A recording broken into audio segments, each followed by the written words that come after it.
സാമ്പത്തിക തട്ടിപ്പിൽ ഒളിവിൽ പോയ വിജയ് മല്യയുടെ 14,000 കോടി രൂപയുടെ സ്വത്തുക്കൾ പൊതുമേഖലാ ബാങ്കുകൾക്ക് കൈമാറിയതായി കേന്ദ്ര ധനമന്ത്രി ഡോക്ടർ നിർമ്മല സീതാരാമൻ. നീരവ് മോദിയുടെ 1053 കോടി രൂപയുടെ സ്വത്തുക്കളും പൊതുമേഖലാ സ്വകാര്യ മേഖലാ ബാങ്കുകളിലേക്ക് തിരികെ എത്തിച്ചെന്നും കേന്ദ്ര ധനമന്ത്രി പാർലമെന്റിൽ പറഞ്ഞു. ഒരു കുറ്റവാളിയെയും രാജ്യം വിടാൻ അനുവദിക്കില്ലെന്നും ആരെങ്കിലും കടന്നാൽ കേന്ദ്ര ഏജൻസികൾ അവർക്ക് പിന്നാലെ കാണുമെന്നും കേന്ദ്ര ധനമന്ത്രി പറഞ്ഞു.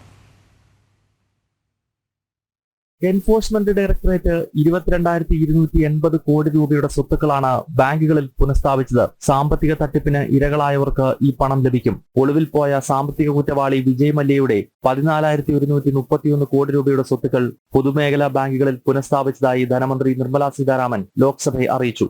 മറ്റൊരു സാമ്പത്തിക കുറ്റവാളി നീരവ് മോദിയുടെ 1000 കോടിയുടെ സ്വത്തുക്കളും പൊതുമേഖലാ സ്വകാര്യ മേഖലാ ബാങ്കുകളിലായി പുനഃസ്ഥാപിച്ചിട്ടുണ്ടെന്നും ധനമന്ത്രി വ്യക്തമാക്കി.